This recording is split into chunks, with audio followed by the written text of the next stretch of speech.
Welcome to my humble abode, darlings. Come in out of the rain and get comfortable.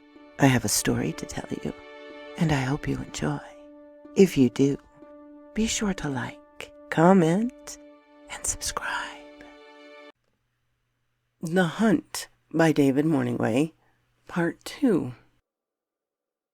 As I approach the wooden stump, I undo my raincoat just enough to allow access to my weapons without visibly revealing them, and putting on a show of mock confusion for my stalking spectator. I need not pretend to be afraid, though, for that emotion swims through my veins vigorously, making my blood pump hard with its authenticity. I hear something large land about 30 feet behind me, making a pronounced yet muffled thud as it hit the asphalted section of the greenway. Like an experienced predatorial cat leaping from a great height. "Not yet, little one," the voice instructs me. "It's not aware of your tactics. Be patient. Be brave." I steel my nerves and quiet my mind before I reluctantly turn around to face my pursuer, confident that my rapidly growing psychic inclination towards combat and the paranormal would harden my resolve upon first seeing the creature. However, nothing could have prepared my fleeting sanity for the ungodly and impossible image that now stood before me. It was so much worse than any nightmarish imagining that my sheltered human mind could ever have conjured.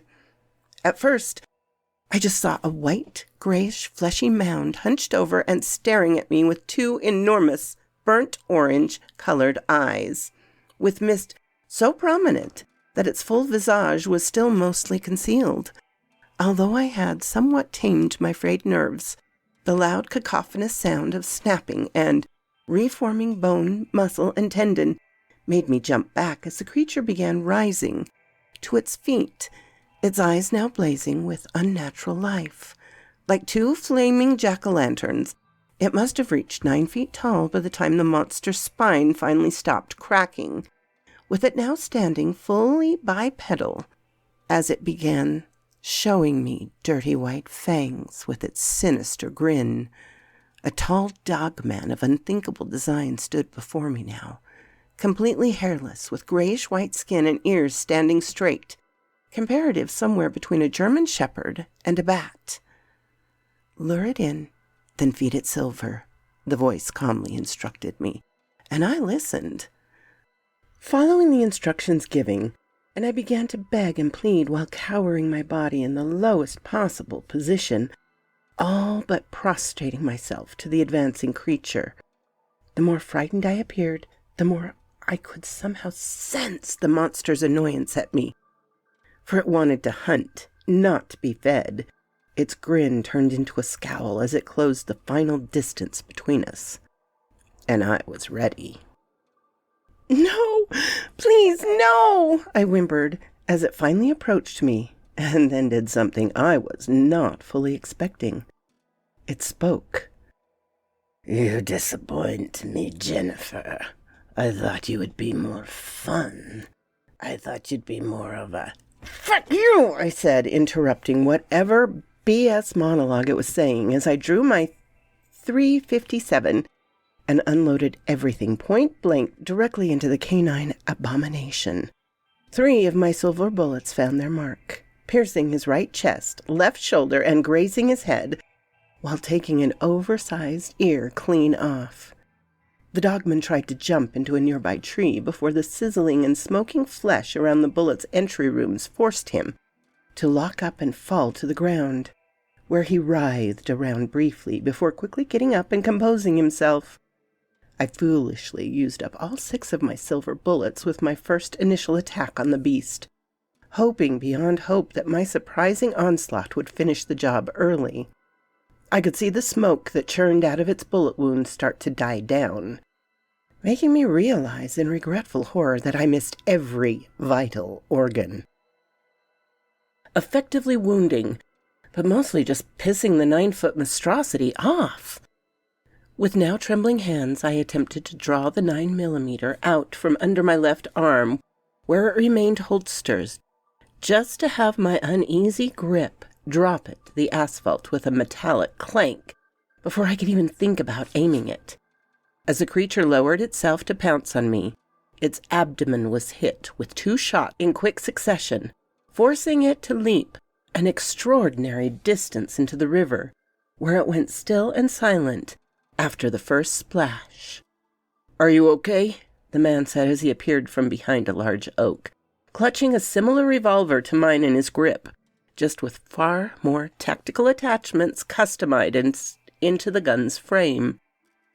It was the guy from the pawn shop. "Hell no, I'm about as far from okay as someone could possibly get," I remarked, as the man ran over to the riverbank to check on the creature's status.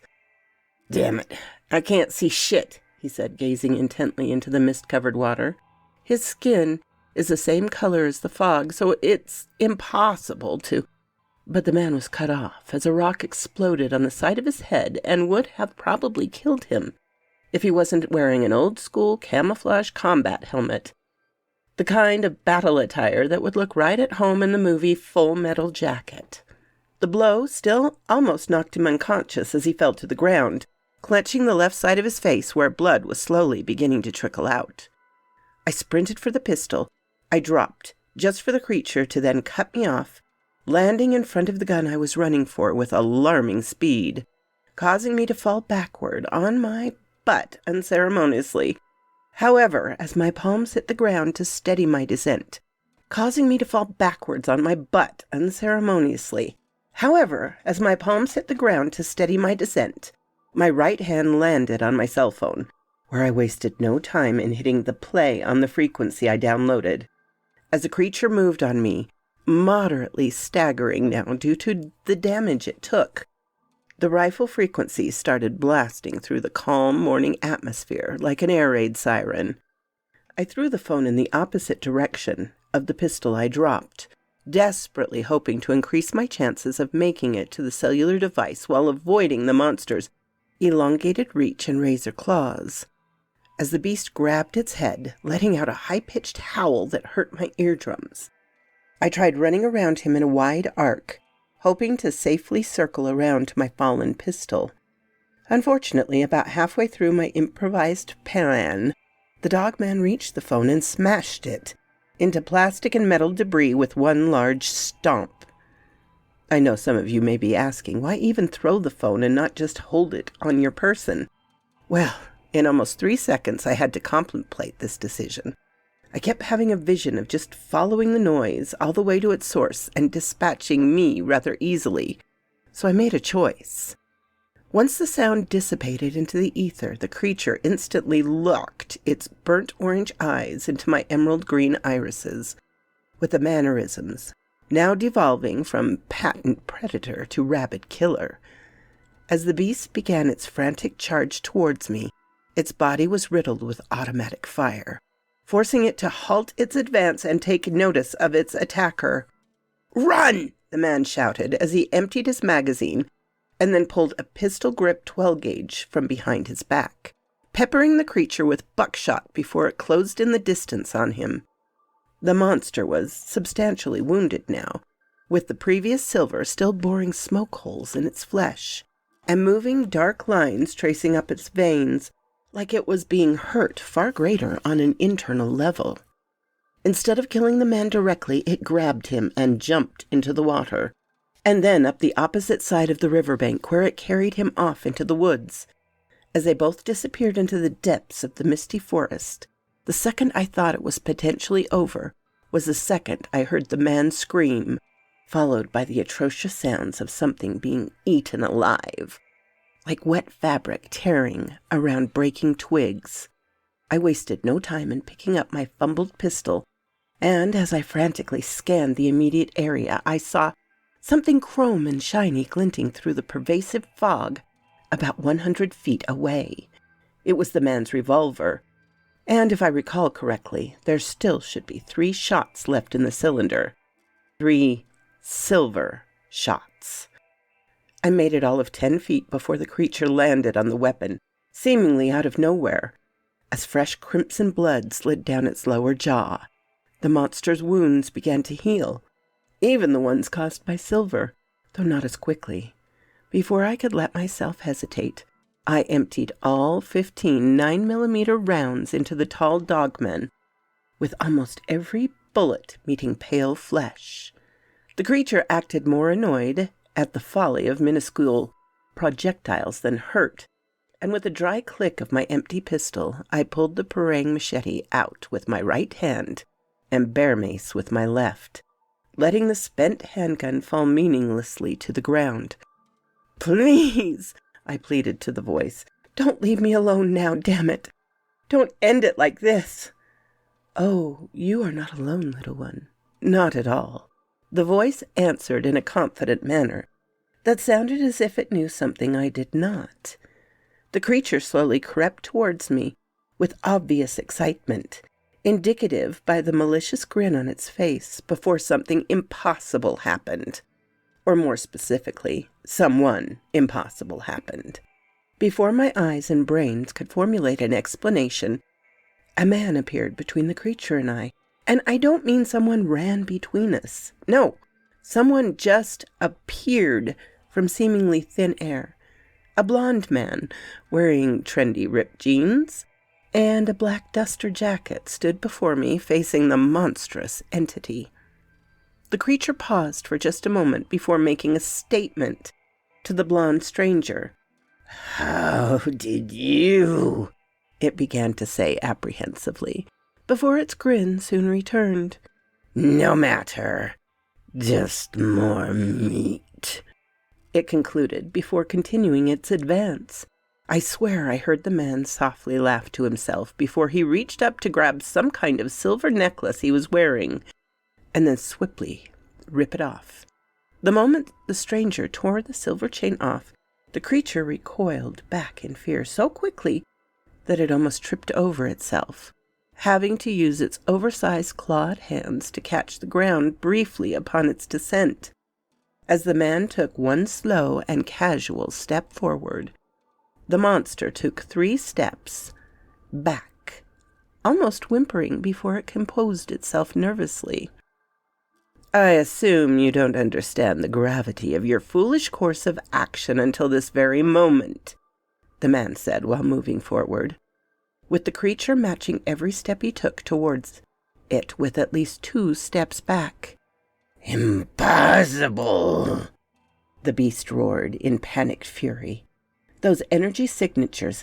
"It can't be. It's impossible," the monster continued saying as it lowered itself into a defensive posture.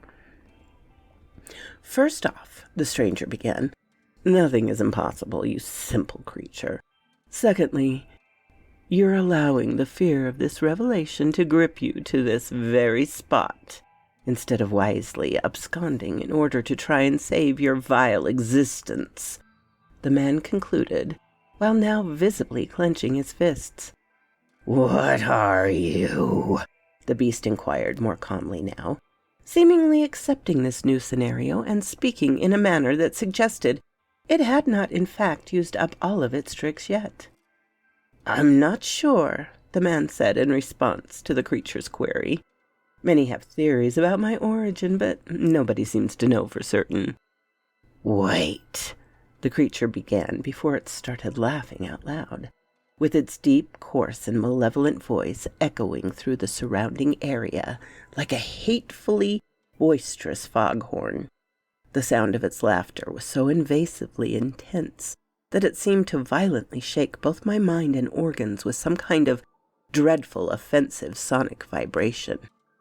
"You're here to play the hero," the tall dogman said as its laughter died down to a low chuckle. "How divine! I must admit I wasn't expecting to be the one being hunted. Not at all, let alone being so overwhelmingly outmatched," the monster said, while raising its long arms up and towards the stranger in a non-threatening defensive gesture. "I hope you don't mind if I try and defend myself," the beast said, as if looking past the man, tilting its head sideways towards another point of interest. Towards me. As the creature arched its spine backwards, raising its head towards the sky with closed eyes, the man visibly tensed up before turning back to face me. He looked right into my soul with his beautiful blue eyes that were rapidly transitioning from a deep ocean blue into fierce glowing yellow orbs. It was him, the man from my dream last night. "Here!" the stranger yelled, snapping me out of my thoughts and into the present dire situation. Quickly processing all around me. "Put it on," he instructed, as he threw his silver necklace in my direction. My fingers barely snagged it out of thin air, where I then wasted no time in fashioning it around my own neck. "It will keep you hidden," he began, before an ear-splitting howl drowned out his voice with the creature's yowling cry, carrying a heavy, static imitation within the unnatural sound. After he turned away from me, the man raised his left arm towards the pale dogman. Before the revolver, the beast was standing above, sword into his outstretched hand, where he then pointed the same arm back towards me, without even a glance, somehow sending the chrome firearm inches next to my feet. As I picked the revolver up off the grass where it landed just off the wide path of the paved trail, I began to notice something wrong with the fog. All around the creature, who had just finished its alien preternatural cry, pockets of random mist began erratically coalescing inward on themselves, as if about half a dozen points of origin spherically came to life arbitrarily around the dogman howls, and then started imploding within their own existence. This continued on for about 20 seconds until the writhing balls of mist suddenly and quickly expanded outward all at once in every direction, like hot breath on the coldest day. After the pockets of fog blasted outward, shapes started coming into focus, shapes that were at first a blurry haze, until their hidden forms were quickly proliferated into existence. The same abstract, static background noise that was carried within the undertone of the dogman's howl grew in volume with the anomalies in the mist, until the sound completely and suddenly disappeared, as the horrible life forms within took their first abominable steps into our world. Some kind of dogs was my first initial thought after seeing the new creatures enter our plane of existence. It seemed that whatever accursed static sound I was hearing was simply an otherworldly frequency, acting as some sort of vibrational medium, allowing these entities to travel at an interdimensional level. Dogs was not the proper description either, I thought, as my eyes began to hurt from all the squinting I had to perform, trying to see the new monsters from an obscure distance. No, more like furless hellhounds. They appeared to be smaller, quadrupedal versions of the tall dogmen who summoned them, even having the same pale skin and fierce, burning orange eyes. "Jennifer," the blonde stranger said calmly, "are you wearing the charm yet? Is it around your neck?" "Yes," I muttered softly, as the echo of my voice made all 6 of the hellhounds turn their glowing eyes in my direction, like they had absolutely no idea of my presence, until I had alerted them to it. "Good. Now, as quietly as possible, I'm going to need you to run away," the stranger said as he raised both of his arms out, making dozens of large rocks lift off the ground and float almost motionlessly around him. "Now would be a good time," he said, snapping me out of my fear-locked mind, as I began slowly moving backwards. "To the right, little one, through the river and over the dead man's weapons. The water will help wash away your scent," the voice inside me started. I wasted no time in following my new orders, running down and to the right of the hill that led straight into the river. I managed one small glance before descending, seeing the subordinate beasts all run vaguely towards my direction in unison. The stranger moved his outstretched arm forward, propelling softball-sized rocks into the pack of charging hellhounds.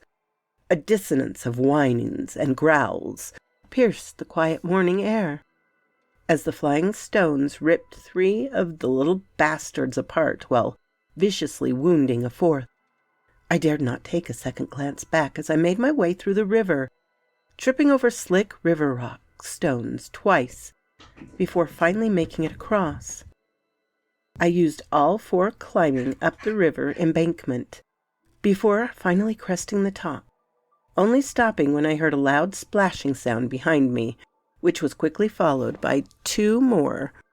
I turned around cautiously before witnessing the 2 remaining beasts search frantically while sniffing the air, seemingly paused in the middle of the river until they could pick up a scent. It was apparent that the hounds couldn't see me directly thanks to the stranger's silver charm, so I had to assume their only means of tracking me were by sound and smell. I nervously looked around the immediate area, scanning the forest ahead until I finally saw what I was so desperately searching for.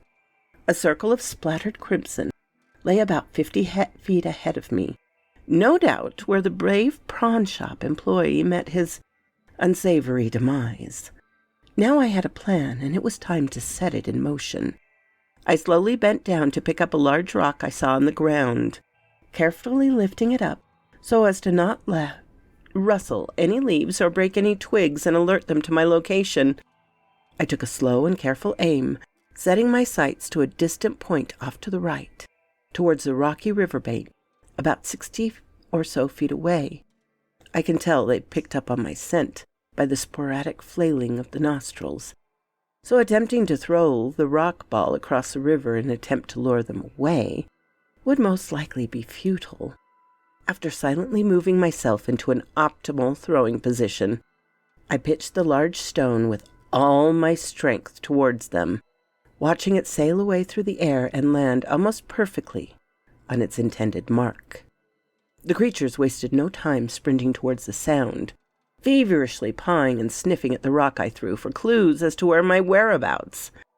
Before they could formulate an idea towards the direction of the rock's origin, I ran like I have never ran before. I sprinted with the anxious adrenaline that comes with true survival horror, not daring to look back as I heard the tumultuous sounds of the beasts in frenzy pursuit of their prey. In pursuit of me. I had nanoseconds to come up with a remedial plan for my continued existence. As I closed the distance between the dead man's weapon and myself, the creatures were much faster than I foolishly anticipated, and my plan to load the shotgun before they reached me was eviscerated quicker than my dwindling courage. 2 shells left, little one. Use them wisely, the voice said, already answering my internal question of, did the shotgun have any ammo left? I saw the shotgun lying on the ground next to a tree, with what little remained of the pawnshop employee. As the hounds began to catch up to me, all too quickly, I pulled out the revolver I previously holstered as I reached the tree, and simultaneously dropped beside the shotgun, bracing my back against the tree for support, and took immediate aim. With the first hellhound a mere 15 feet away, and closing the distance impossibly fast, I fired all 3 remaining silver rounds. The first shot went wide and to the right, as the last 2 rounds found their mark within the demon's head and chest. As I grabbed the shotgun and quickly looked back up, the second beast had just started its leaping attack at my face. With maybe a second to spare, I jumped out of the way just as the hellhound's face connected violently with the base of the tree, making a god-awful hard smack sound as skull impacted wood hard. With one slight shake of its head and sniff of the air, the beast had recovered and quickly found me. But I was ready. Smiling at the monster behind the aimed shotgun, I let a wholly destructive blast of 3-inch, 12-gauge buckshot go directly into the creature's stupid, snarling face. As said face disappeared into a chunky, blackish vapor that decorated the surrounding foliage in front of me. Without hesitation, I grabbed the ammunition strap that lay in a pile of gore. no doubt what used to be the poor man's chest, and loaded the shotgun fully, even chambering a shell in it so that I could load more, make damn sure it was filled to the brim. After I fastened the remaining bandolier of shells to my own chest, I began running back towards the stranger, to end this hunt, here and now. As I made it back to the river's edge, I saw the stranger engaged in fierce combat with the dogman. Well, that's not entirely true. I mean, they were fighting. It was just entirely one-sided, with the stranger almost toying with the creature the same way a cat would play with a wounded bird or slow mouse. The monstrous entity had cauterized slash marks all over its body, along with similar large incisions that looked as if part of the creature's flesh had been surgically removed with almost impossible expertise, like parts of the monster's flesh had never existed in the first place. After just a few more moments of watching their battle unfold, the origin of the creature's unusual wounds became apparent. As the stranger stood grinning at the exhausted and now panting dogman, I noted 2 gladius-style short swords in each of the stranger's hands. The blade in his right hand was a brilliantly benevolent-looking white steel that slightly glowed and seemed to discharge an exceptionally positive aura that I could only describe as righteous. The other hand gripped a blade identical in size and shape, but with an obsidian black steel, in which a seething dark hatred surged off the blade, like hot, malevolent steam. After a fleeting moment of recuperation, the tall dogman charged at the stranger with such impressive speed that all I really saw were blurry tracers of the monster as it repeatedly attacked the man in vain. With every failed strike at the man with its oversized claws, the stranger would easily parry away before slicing the creature with one of his supernormal blades. Whether the white seraph steel made contact with the beast, it would burn the monster as if the gleaming ivory metal was hot as the sun, instantly sealing the wound from bleeding with its intense heat. However, as I saw the black Stygian metal cut the monster, it appeared that whatever the blade touched, the flesh just stopped existing, like it could make any organic material disappear from the fabric of our reality entirely. As the monster used its phenomenal speed to try and find an opening, I saw the stranger forcefully slide the 2 blades across one another, causing dark purple sparks to shoot out in a spread pattern, burning whatever they touched, as the dark purple sparks forced the monster into a painful retreat. It seemingly abandoned its defensive posture and composed itself once again for some kind of desperate plea or final foreboding message. The dogman began smiling at the stranger, as it then straightened its back upright to appear more formal, and then began to speak. "I have accepted my fate, sir. I am in no way a match for you," the creature said reluctantly. "Even my speed, which is my apex attribute, cannot fully contest with your own. For you indeed are quite the hybrid anomaly, stranger. No, I have no hope in beating you directly," the monster said, while lowering itself into an offensive stance, which went against its seemingly defeated words, making the stranger keep his guard up. "Perhaps I cannot defeat you, but I believe I can defeat your mission, little hero," the creature said, while baring its fangs in a disturbingly demonic ear-to-ear grin, as it then turned its head in my direction. Although I couldn't hear it, as I tuned my attention to the stranger, seeking some kind of advice or explanation, I saw him mouth the word F right before the monster began a frantic charge in my direction. Before the entirety of my attention was pulled towards the rampaging demon in front of me, I saw the stranger merge his contrasting short swords into one another, causing a flash of dark purple light before my entire viewpoint became crowded with the sprinting beast in front of me. The shotgun would almost definitely not be enough, I thought, panicking. But I was not going down without a fight. So I readied the weapon and waited my encroaching fate. I fired one shot, then another, barely making the creature flinch as I pulled back the shotgun pump again to reload. I heard an electric rushing sound, like kinetic energy surfing on a massive tidal wave. As I pushed the pump action forward, completing the chambering process, the monster's upper torso went soaring off its abdomen as a long bolt of purple lightning cut the beast clean in half. As soon as I finished glancing back and forth at both served ends of the creature, a blur of motion quickly appeared and then stopped before me, causing me to take a shaky aim once again. "Sorry, monster was quicker than I anticipated," the man said, while holding his hands up in a non-threatening gesture, with one arm now holding a long sword with a glowing purple blade, replacing its shorter predecessors. The stranger casually waved his other arm, making a white glowing rune appear that hovered in the air briefly before he thrust the blade inside of it, making them both vanish right in front of me. It was like he had his very own pocket dimension to hide things in, the same way a normal person would rent a storage unit. That was way too close. I should never have toyed around with it for so long like an arrogant fool.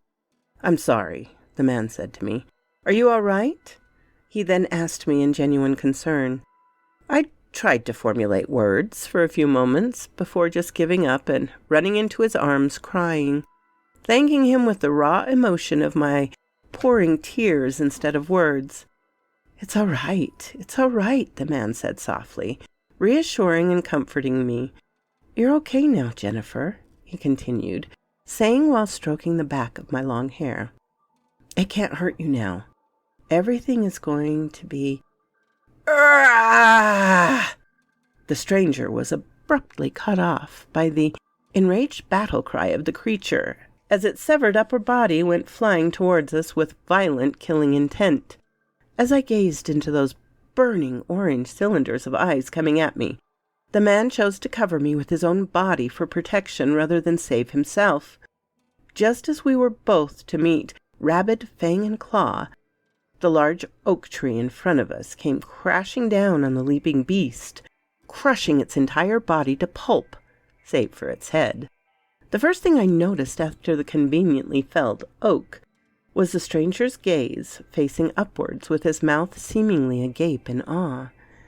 There was a shadowed silhouette barely visible above us, with the morning sun breaking the ocean of mist at the exact same moment, irradiating the contour of the floating shape just enough to make out a humanoid form with colossal wings. As the figure disappeared within the radiant light and flowing mist above us, I heard the wheezing breath of the dying monster. Without giving myself time to think, let alone process whatever the hell just happened, I grabbed the shotgun and unloaded all 5 remaining shells into the dogman's stupid dog face, until I heard the click of an empty chamber and saw the sight of a blackened body stump where a monstrous canine head used to be. After my ammunition was depleted, I began smashing the pieces of gore that used to be its head with the back end of the shotgun. Screaming and cursing, I not only let out the anger of almost being killed, but allowed a lifetime of pent-up rage to pour out with every smash of the gun and curse of the tongue. The stranger let me be until I'd finally dropped to my knees exhausted, letting the gun fall to the earth beside me. As I got back to my feet, I saw the stranger nod upwards towards the direction of the winged shadow had dispersed from, seeming to acknowledge an ethereal statement or order that I had not even heard myself. "Well, you just keep on surprising me, Jen," he said, while offering me a warm and safe-looking smile. "What is all of this? How is all of this? I mean, why? I continued to stammer on until the man casually held up one of his open hands to calmly silence me. All in good time, he answered, while taking off his jacket and wrapping it around me. Let's get out of here before that gunfire and commotion bring the blues here. The last thing I need right now is to deal with that headache. Yeah, sure, I said, forcing a nervous but welcoming laugh out. We should probably find more roundabout way, I suggest. Both main entrances will be swarming with authorities by now for sure. Don't worry, Jen. My friend, I happen to know a very effective shortcut, he said, smirking, before pulling out some kind of golden rectangular object covered in strange sigils. A golden blade, not much bigger than a pocket knife, sprung out from one end of the shiny box like a switchblade, before he plunged the knife into thin air and traced a large circle. As he began drawing the circle, it left a line of golden energy in the air until its completion. When he had withdrawn the blade and stood back, there was now a floating circle, composed of this beautiful yellow golden energy, something I certainly would have deemed impossible only a mere hour ago. But not anymore. Here I thought you were just some incredibly powerful psychic this whole time, but apparently you are so much more than even that, the man said, glancing back at me with a look of joyful excitement. Oh, what am I? I asked the man curiously, but straight to the point, no longer able to suppress the smile that I was manifesting upon my face, the kind of childlike grin that comes from being mere inches away from the unknown, from all the answers you ever asked God or the universe, being put literally right in front of you. The man turned to the luminescent circle he created and softly blew on it, like a patient child blowing out their birthday candles.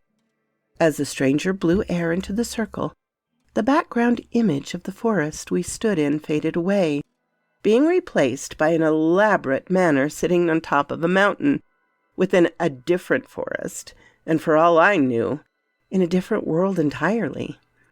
Ladies first, the man said, while gesturing out his arm and bowing at me to go through, in comically over-the-top butler fashion, like what one would see in older movies. Is it safe? I asked a bit nervously. Of course, he answered, while straightening back up and offering his hand to me. Let's walk through together, my friend. No more surprises. And if there ever are, we shall meet them concurrently. No more facing the unknown threats of the universe or any other by yourself. No, from here on out, we shall meet them together. Tell me, Jennifer, have you ever heard of a being called an angelic? He asked me, as I took his hand and followed him into another world. So quoth this raven. What a fun story. I hope we have more in this world, and I hope we find out about the manor on the hill. If you liked it, leave a like and tell me what you liked about it. And have an absolutely lovely day, my darlings. Bye-bye.